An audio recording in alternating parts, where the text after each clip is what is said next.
Radio Nuevo Mundo presentamos el programa Barco de Papel, un espacio que aborda la literatura desde todas las esquinas del arte. Con ustedes, David Evia y Macarena Castro. Bienvenidas y bienvenidos. Cuando el estanque era el mar. Amigas y amigos de Radio Nuevo Mundo, reciban ustedes un cordial saludo. Damos comienzo aquí a un nuevo capítulo de Barco de Papel. La ruta de hoy nos hará desembarcar en la vida y obra de Annie Ernaux. Recorreremos con una musa los textos de la Gaceta Leucade y pasaremos revista a la actualidad literaria. Me acompañan Macarena Castro y Anaís Griot. Hola David. Hola David. Hola Macarena.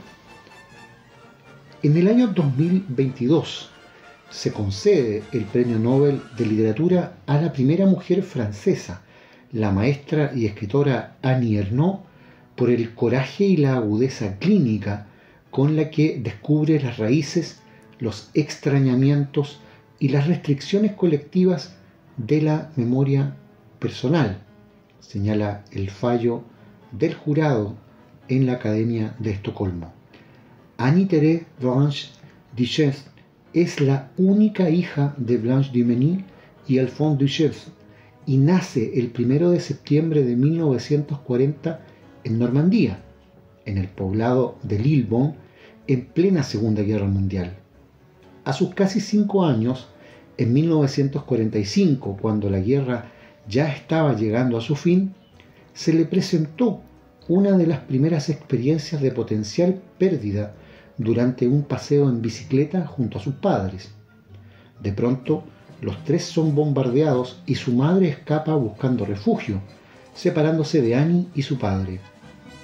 Este es el primer momento en que teme por el abandono de su madre, sentimiento que desde los 5 años la acompañará y será también parte sustancial de su obra.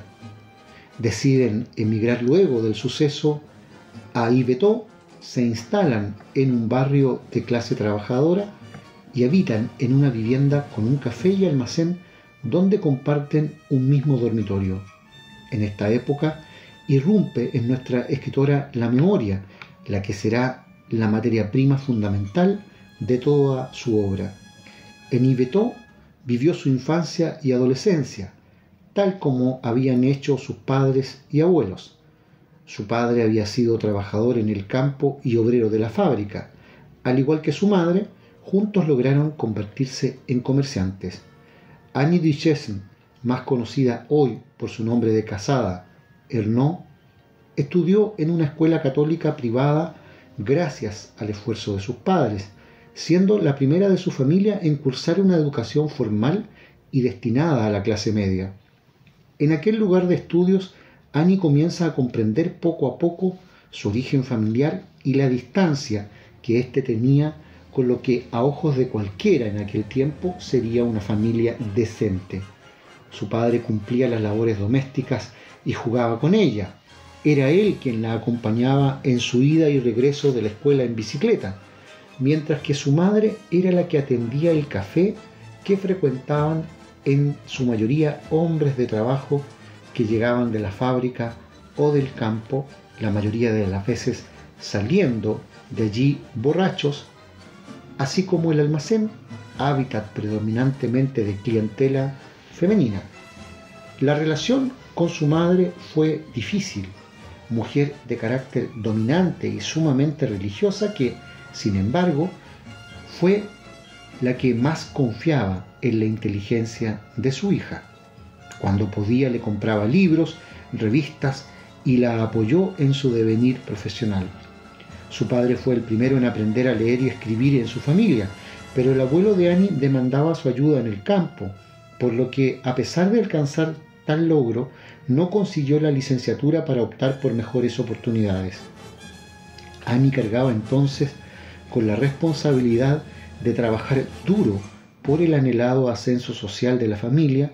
La aspereza de sus padres, más su habilidad nata en los estudios, la posicionan como la primera de su clase sin mayor dificultad. Parte de este período de su vida es representado en sus relatos, tales como La vergüenza, de 1997, en el que retrata su vida en la escuela, su relación con sus padres, la religión, los códigos morales de su pueblo y el extrañamiento de su mundo al ir diferenciándose de su familia de origen a través del acceso a la educación. En 1958, Annie, ya con 18 años, viaja para hacerse cargo de niños en un campamento de verano. Experimenta por primera vez convivir día a día con personas de su misma edad y tuvo sus primeras experiencias sexuales. Tiempo que también retratará a los 76 años en uno de sus textos, Memoria de chica, de 2016. Posteriormente viaja para continuar sus estudios a Rouen, donde estudia en la escuela normal. Pasado unos pocos meses, Ernaux concluye que esa no es su vocación, por lo que decide dejar los estudios, siempre con el beneplácito de su madre, quien sabe que siendo su hija tan inteligente, tendrá la capacidad de juzgar y aspirar a más en lo que a estudios se refiere.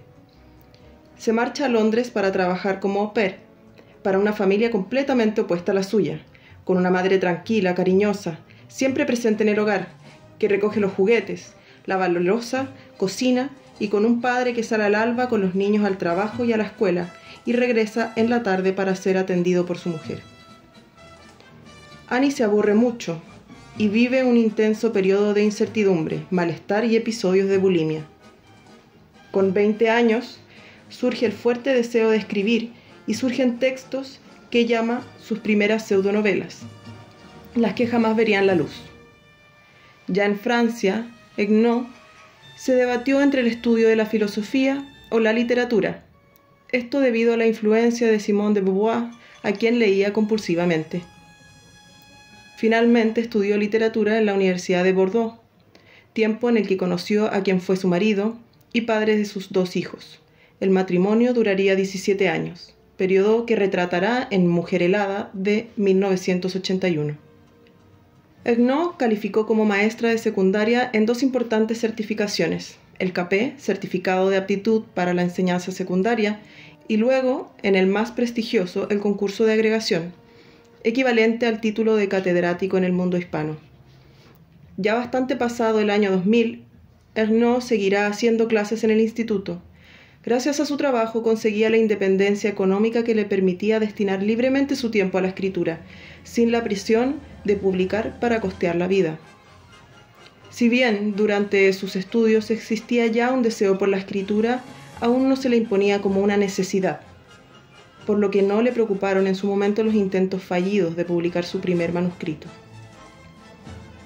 «Voy a escribir para vengar a mi raza», escribió Ernaux en un cuaderno a los 20 años, queriendo hablar sobre su clase social, sobre su origen y la realidad de aquellos que se asemejan a su familia.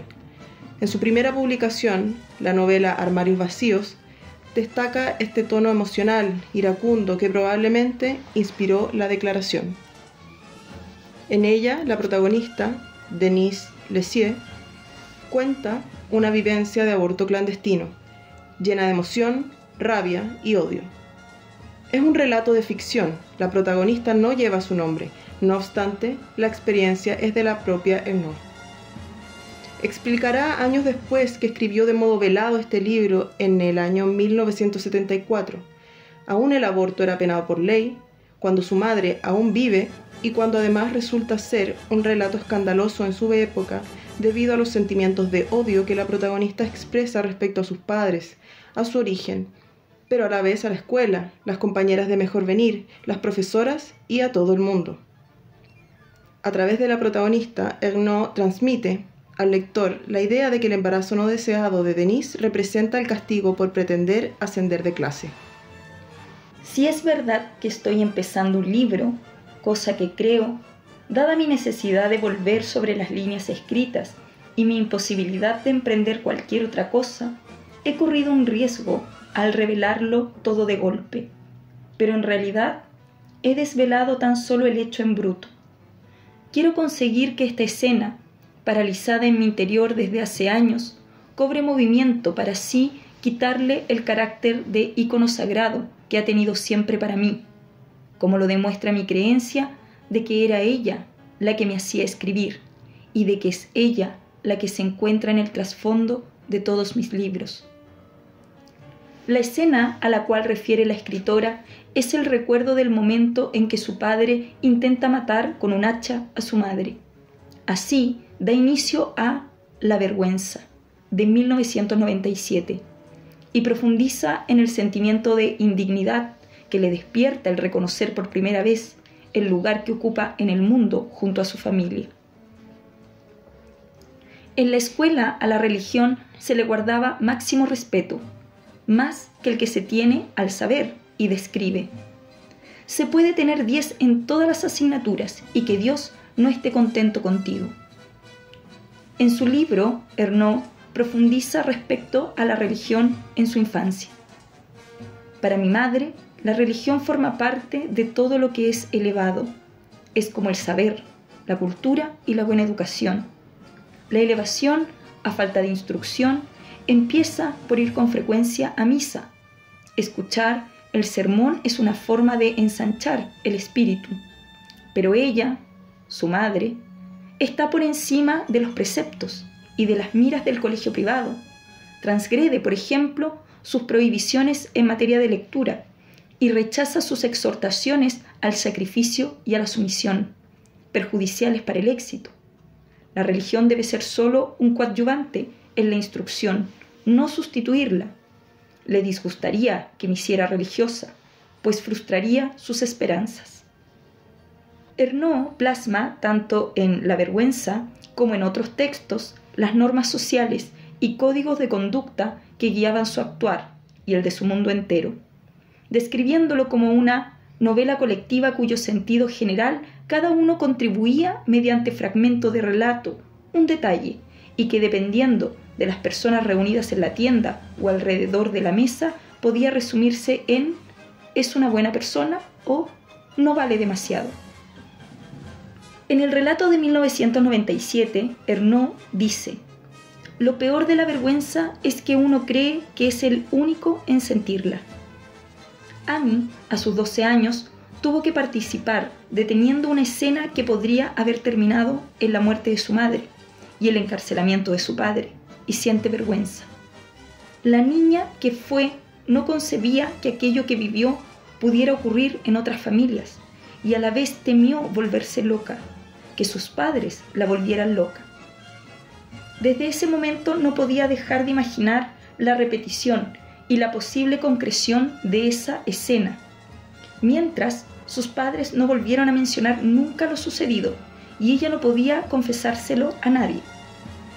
Ernaux escribe: «He sacado a la luz los códigos y las normas de los círculos en los que me hallaba encerrada. He hecho un repertorio de los lenguajes en los que me encontraba inmersa y constituía la percepción que yo tenía de mí misma y del mundo. Pero la escena de aquel domingo de junio no tiene cabida en ningún sitio. Era algo que no podía contar a nadie de ninguno de mis dos mundos». Vamos a la música, en Barco de Papel.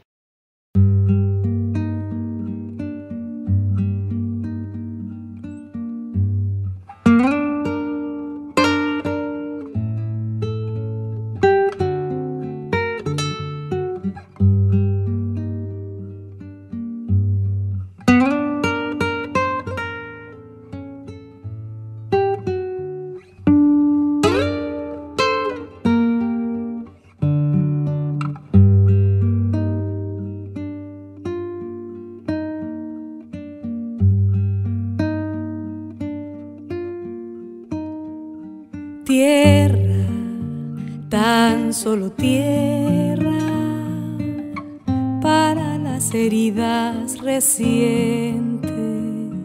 Tierra, tan solo tierra, para el húmedo pensamiento. Tierra, tan solo tierra, para el que huye de la tierra.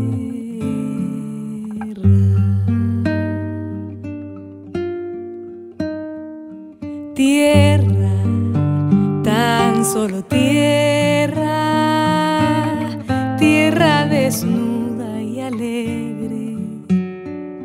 Tierra, tan tan solo tierra, tierra que ya no se mueve, tierra, tan solo tierra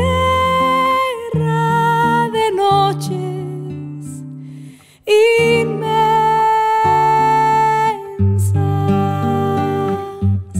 No es la ceniza en vilo de las cosas quemadas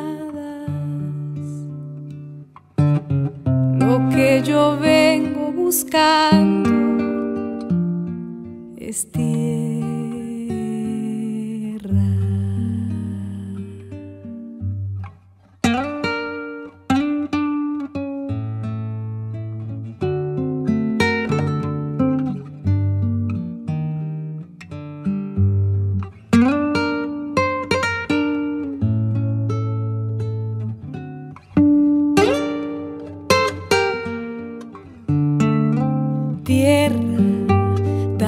Solo tierra,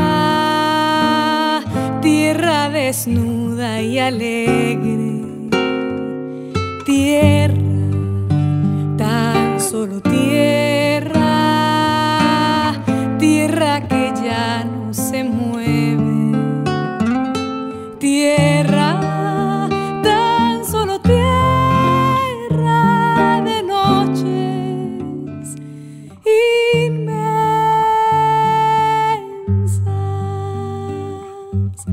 No es la ceniza en vilo de las cosas quemadas lo que yo vengo buscando es tierra. Viento en el olivar, viento en la sierra.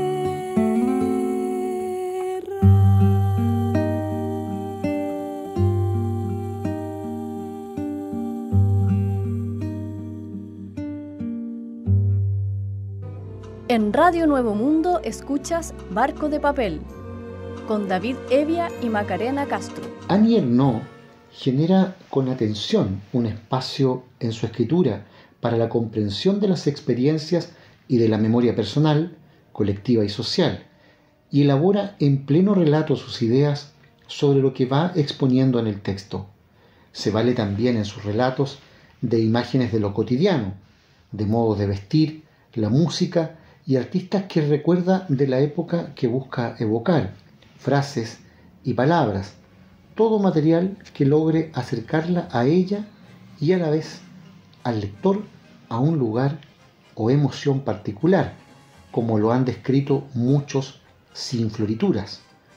Proust viene a decir más o menos lo mismo, reflexiona Ernaux, que nuestra memoria se encuentra fuera de nosotros, en una ráfaga de lluvia o en el olor de la primera fogata de otoño, en todos esos elementos de la naturaleza que asegura, con su retorno, la permanencia de la persona.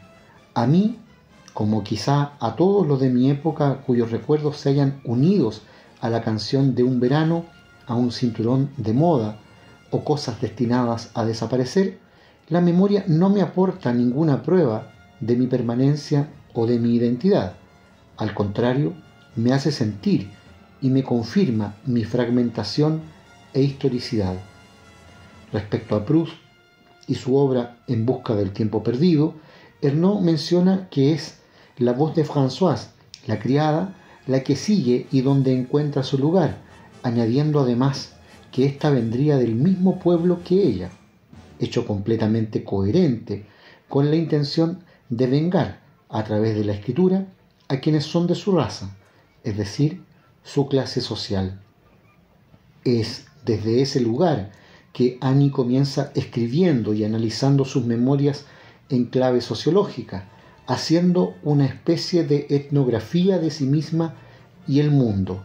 No puedo evitar seguir asociando la palabra privado con la carencia y el miedo, con lo cerrado, incluso cuando se habla de vida privada. Escribir es algo público, y añade luego también político. Annie escribe: quizá la escritura convierta en normal cualquier suceso, incluso dramático, pero como para mí esta escena siempre ha sido una imagen sin palabras ni frases aparte de las que les he dicho a mis amantes sobre ella, las palabras que he empleado para describirla me parecen extrañas, casi incongruentes. Se ha convertido en una escena para los demás. En su obra La vergüenza, de la que se extrae esta cita, se pueden ver intercalados el relato de los eventos con las reflexiones de Ernaux respecto a la escritura y lo que va en el camino trayendo a la conciencia. En el año 2000, Annie Ernaux publicará El acontecimiento, con similar estilo al de La vergüenza, volviendo al evento del aborto clandestino de Denise Lessieux en Los armarios vacíos, esta vez en primera persona, con ella como protagonista rememorando lo sucedido. El hecho de que la forma en la que yo viví la experiencia del aborto, la clandestinidad, forme parte del pasado no me parece un motivo válido para que se siga ocultando. La ley, que casi siempre se considera justa, cae en la paradoja de obligar a las antiguas víctimas a callarse porque todo aquello acabó, haciendo que lo que sucedió continúe oculto, bajo el mismo silencio de entonces.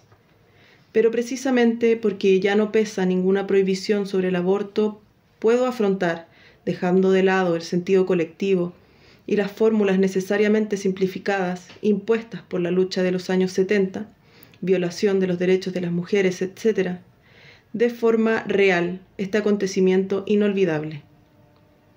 De tanto en tanto, Ernaux nos comparte entre paréntesis su estado de reflexión respecto a los hechos compartidos, y aparece con mayor énfasis una mirada feminista, incluyéndose de esta manera a la categoría de clase, la categoría de ser mujer, buscando hacer de lo personal algo público y político. Ernaux describe: es posible que un relato como este provoque irritación o repulsión, o que sea tachado de mal gusto. El hecho de haber vivido algo, sea lo que sea, otorga el derecho imprescriptible de escribir sobre ello.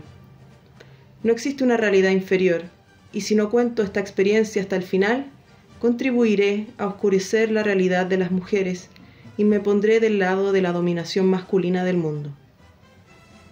Esta mujer francesa reconoce que su experiencia es la experiencia de muchas, que está lejos de ser una vivencia individual y se puede percibir en el relato que la escritora se encuentra entre dos mundos, desde donde espía la experiencia de ambos, sin pertenecer del todo a ninguno.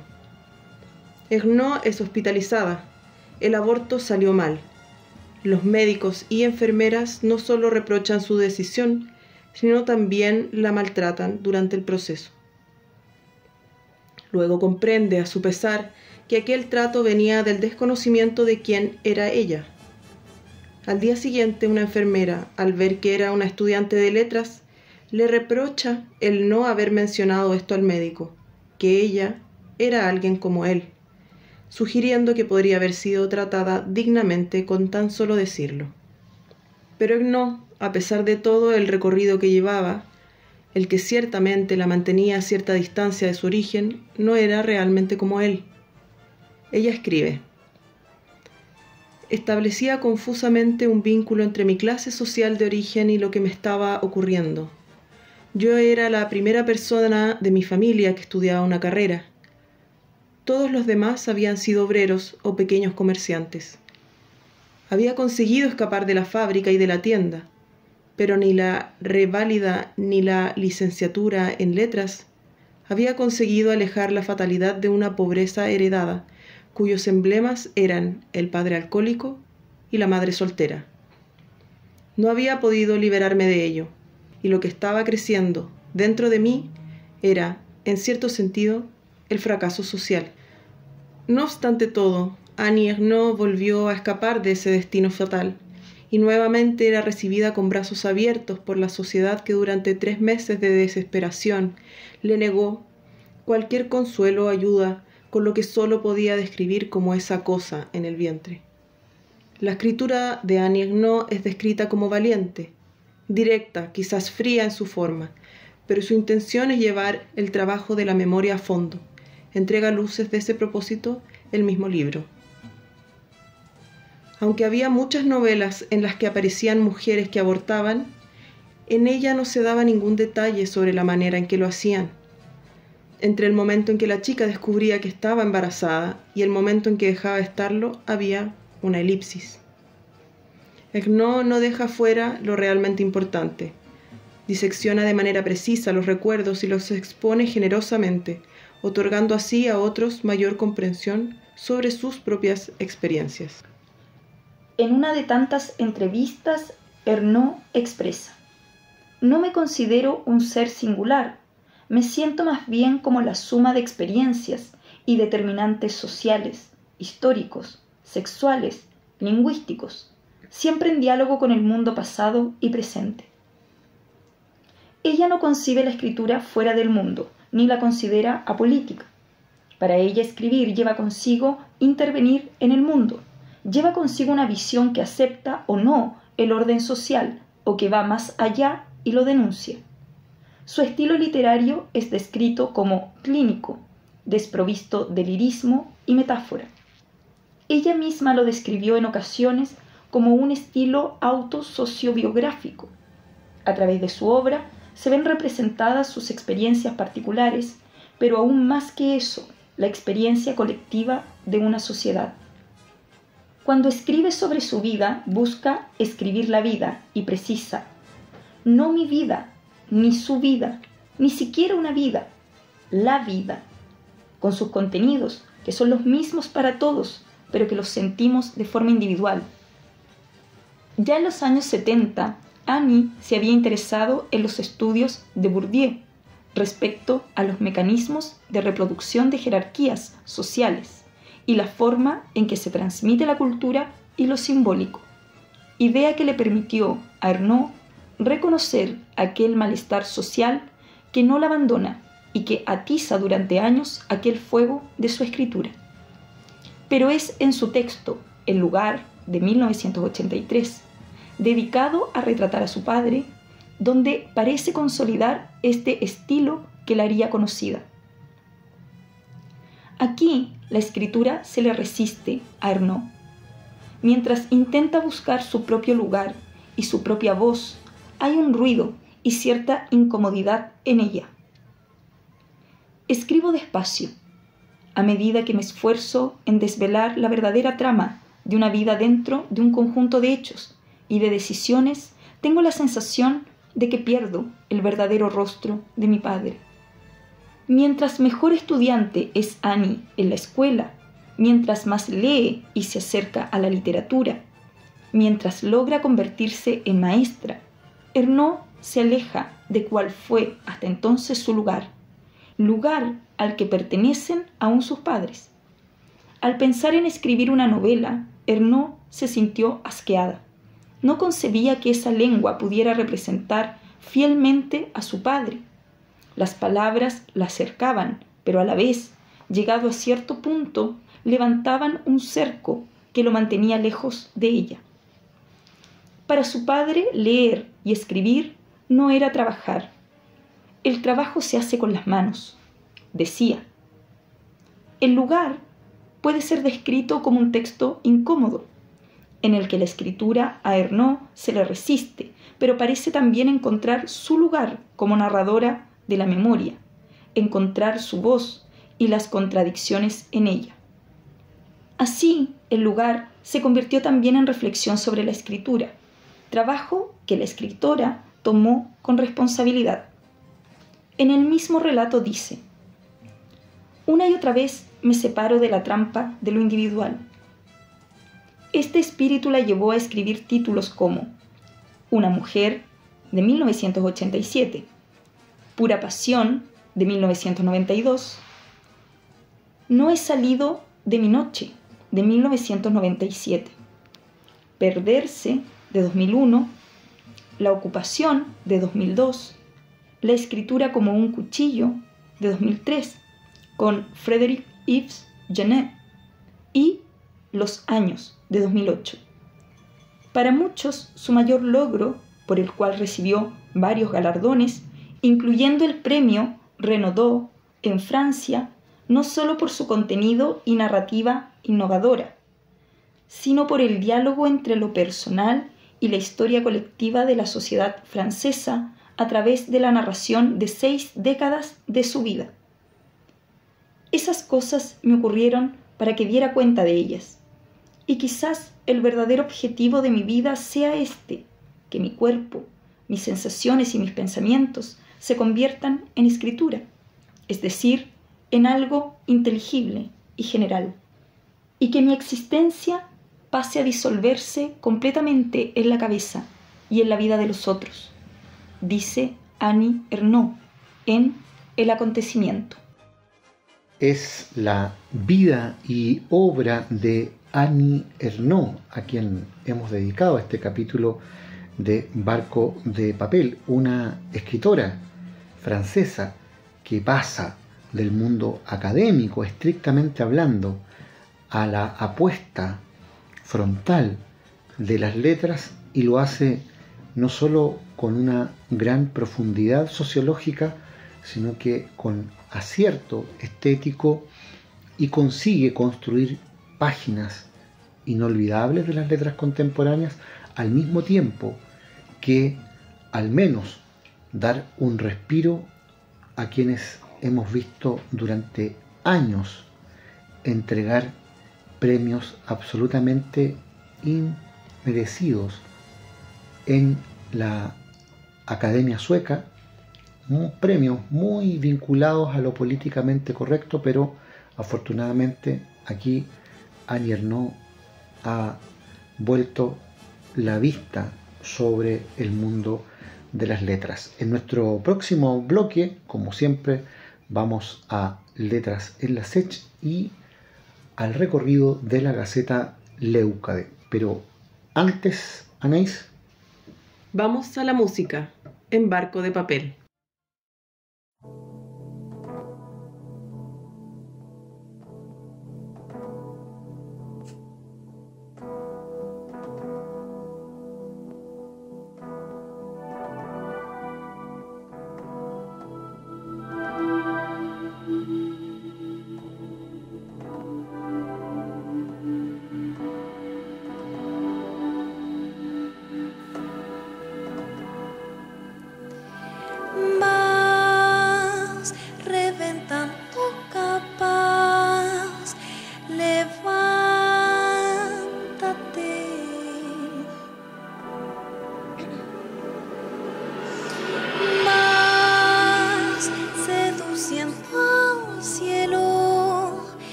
En Radio Nuevo Mundo escuchas Barco de Papel, con David Evia y Macarena Castro.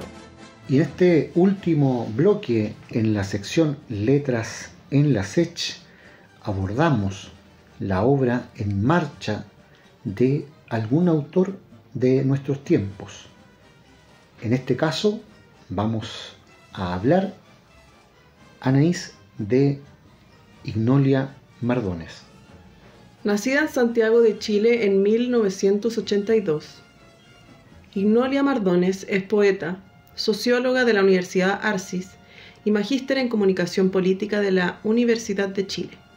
Ha participado en talleres literarios con Juan Pablo Sutherland, Damaris Calderón, José Ángel Cuevas y Nadia Prado, integrando además el colectivo poético Las Perras Románticas. En 2018 publicó su primer libro, Cerdapiel, y recientemente un conjunto de poemas suyos inéditos fueron publicados en la Gaceta Alerce de la Sociedad de Escritores de Chile, SECH. Escuchemos entonces los versos de Ignolia Mardones en su propia voz. Hola, un cariñoso saludo a los auditores del programa de Radio Barco de Papel y en especial agradecer a sus conductores David, Macarena y Anaí por permitir compartir estos poemas nacidos al fragor de emociones y pensamientos. A continuación leeré poemas de Cerdapiel. Empezaré con un poema que no tiene título y que dice así: Eres una autobiografía teñida de pieles rojas, negras, amarillas. Vives en montañas y manglares con un cuerpo de papel como un árbol enorme y jodido. Conoces el peor rostro de la noche, el de la repetición infinita en el amanecer más lento. La lejanía hecha futuro, paridos y heridos, somos bios, somos grafos, somos piel. Huerto rojo. Mi mo es ma, mi pe es pa, mi sa, mi fo. Mapa, escribiré encima de los mapas de historias que empiezan sin H. La idea ambular en la letra es caer como un saco en el abecedario. La palabra es el pesado collar de la noche. ¿Has oído del tungo? Es el cuello, mujer, que te acorrala y te obliga al viaje. Conoces mares y fieras, las rabias que exhalan al cuerpo. Es un mal revuelto en tus venas, una tierra seca en tu saliva. La avaricia y el reparto son grandes números que contraen y fluyen tu azar. Al final del mundo hay una macha insurrecta recogiendo la sangre. Es el huerto rojo, ella canta, el eco de su voz hilada rompe el cerco. Tumbas alrededor parpadean como faroles, lágrimas celestes dibujan lo perdido. Lejos, tan lejos se fue que ya no sabía regresar. Tirar la cadena. Quieren tapar el dolor con caricias, con arrastre de fluidos. Entregarse, tirarse, rodar con sus cuerpos, con sus tímidas voces quieren hablarle al patrón, quieren dejar de ser esclavos, pero no pueden. Están muy preocupados por las cuentas por pagar, por las micros que no paran, por los atrasos siniestros y sus demoledoras vidas. Niños envueltos, algo pasó ese día, nadie provocado. Los años hicieron pozo en las orillas de los ojos. No hubo fórmulas científicas para quitarle la pena de saberse sin futuro, sin ramitas para hacer fuego. Lo sabían, iban derechitos a ser niños envueltos. Patria, pasada de frío, flema, rostro de nutria, invierno en los ojos, así es la patria majestuosa, asilo y opresión. En la ruta, a tumbos, me acerco a las oficinas, a los cuchitriles. En los escritorios veo cuerpos troquelados, manchados con sangre, hechos mierdas en sillas lustrosas que advierten la mueca del autómata.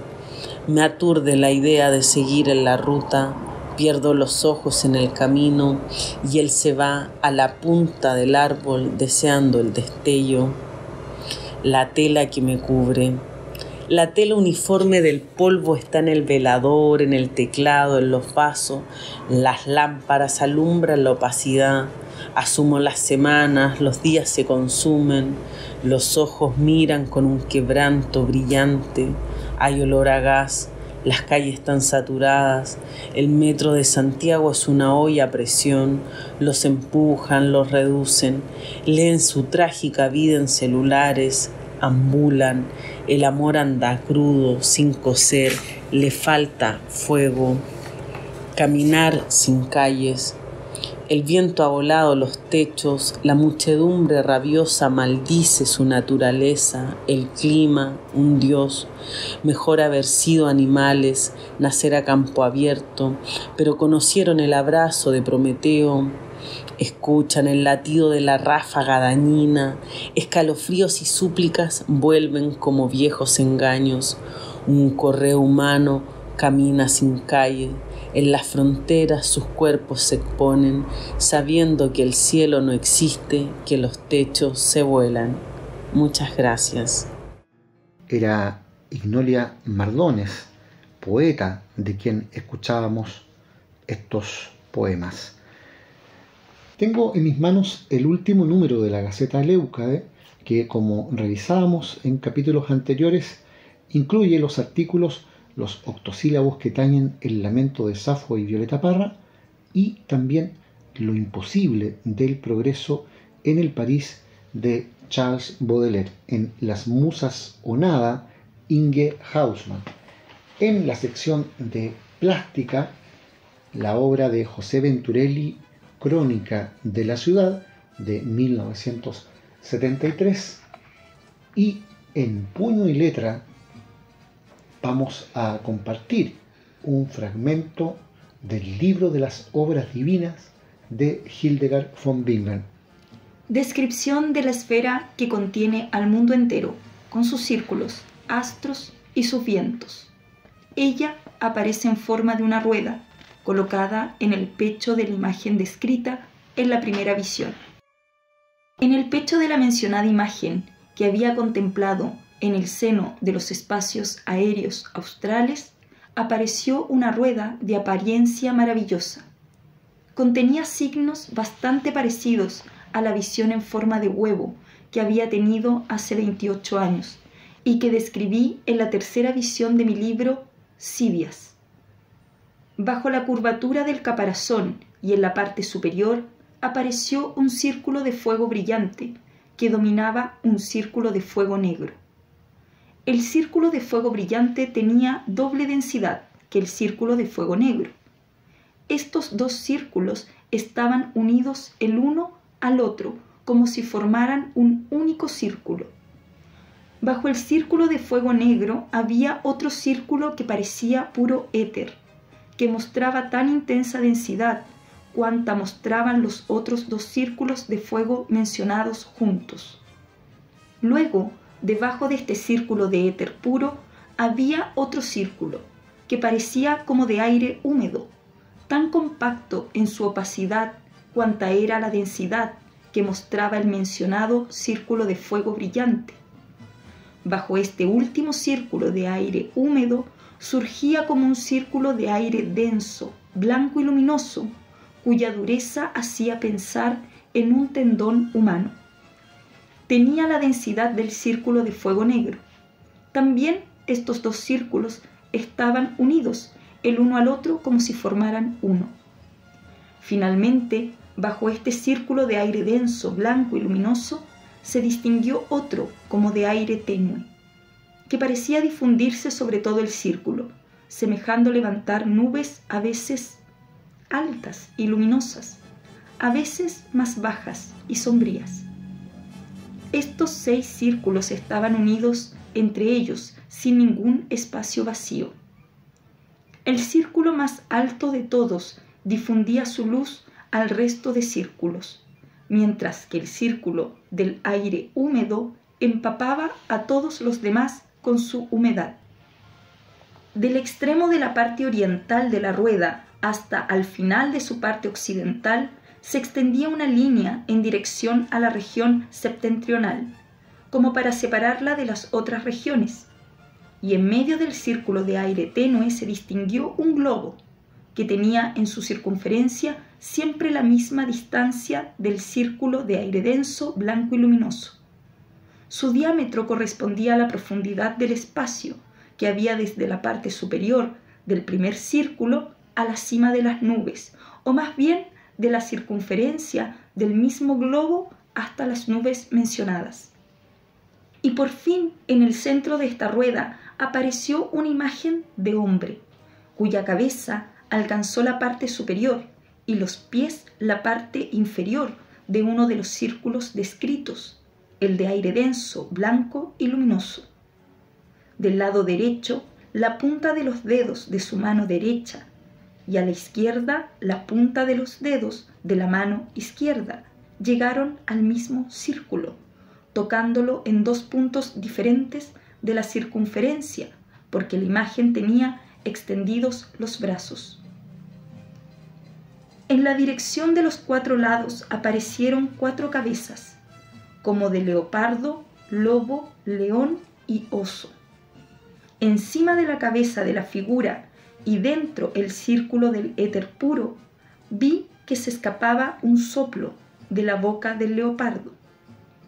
Este soplo dio la vuelta por el lado derecho de ella, se extendió luego dibujando una curva y revistió el aspecto de una cabeza de cangrejo con dos pinzas parecidas a pies. A su lado izquierdo, el soplo, alargándose a voluntad, tomó el aspecto de una cabeza de ciervo. De la boca de la cabeza de cangrejo salió algo como otro soplo, que fue luego hasta la mitad del espacio existente entre las cabezas del leopardo y del león. Otro soplo que salió de la boca de la cabeza de ciervo fue en cambio hasta el medio del espacio entre las cabezas del leopardo y del oso. Todas estas cabezas soplaban hacia el interior de la rueda mencionada y hacia la imagen del hombre. Bajo los pies de la misma imagen, en el signo de aire húmedo, apareció como una cabeza de lobo que lanzó un soplo por la boca que se alargó en volutas por la derecha hasta el mismo centro del espacio existente entre las cabezas del lobo y del oso, y tomó la forma de una cabeza de ciervo. Y de la boca del ciervo parecía salir otro soplo que llegó hasta el mismo centro del espacio. El soplo emitido por el lado izquierdo de la boca de la cabeza del lobo se extendía hasta la mitad del espacio que había entre las cabezas de lobo y de león, y se levantaba hacia la cabeza de cangrejo, con las dos pinzas parecidas a pies. De su boca salió como otro soplo que se paró en el mismo punto del medio, y, si midiéramos el espacio, veríamos que estas cabezas eran equidistantes. También se alargaban sus respectivos soplos en igual medida y forma en las dos direcciones, como los alientos de todas las otras cabezas. Todos ellos soplaban hacia la rueda mencionada y hasta la imagen de hombre colocada en ella. A la derecha de la imagen, dentro del signo del fuego luminoso, vi como una cabeza de león, de cuya boca se difundieron algo como dos soplos que crecían uno por cada lado. El de la derecha tomó la forma de una cabeza de serpiente y el de la izquierda la forma de cabeza de cordero. Y la cabeza de serpiente, que apareció en medio del espacio que había entre la cabeza del león y del lobo, emitió a su vez como un soplo que llegó al medio y se unió al soplo emitido por la cabeza de cangrejo, situado entre la cabeza del lobo y del león. La cabeza de cordero, que se veía en el medio del centro del espacio entre la cabeza del león y la del leopardo, también emitió algo como un soplo, que se alargó hasta el mismo punto mediano y alcanzó el soplo emitido por la cabeza del cangrejo, situado entre la cabeza del leopardo y la del león. La extensión de los soplos era proporcional a los espacios que separaban estas cabezas unas de otras, como ya se ha dicho a propósito de las otras cabezas de animales y sus soplos, y todas soplaban hacia el interior de la rueda y hacia la imagen del hombre. A la izquierda de la figura, dentro del signo del fuego negro, apareció como una cabeza de oso, que también exhalaba un soplo por la boca, que se extendía a la derecha y a la izquierda. En la parte derecha acababa en una cabeza de cordero, y en la izquierda tomaba la forma de una cabeza de serpiente. De la boca de esta cabeza de cordero salió como otro soplo, que llegó hasta la mitad del espacio entre las cabezas del oso y del leopardo, mientras otro soplo emanó desde la cabeza de la serpiente hasta la mitad del espacio entre las cabezas del oso y del lobo. Es un pasaje del libro de las obras divinas de Hildegard von Bingen, parte de la Gaceta de Estética Leucade. Despedimos esta nueva emisión de Barco de Papel, producido por el equipo editorial de la Gaceta Leucade. En la edición, Cristian Castro, y en los micrófonos, Macarena Castro, Anaís Griot y David Evia. Nuestra ruta volverá a estar al aire la próxima semana. Muchas gracias y hasta entonces. Hasta pronto. Adiós. En Radio Nuevo Mundo finaliza el programa Barco de Papel, un espacio que aborda la literatura desde todas las esquinas del arte. Nos encontramos en una nueva edición. Hasta pronto. Cuando el canal era un río, cuando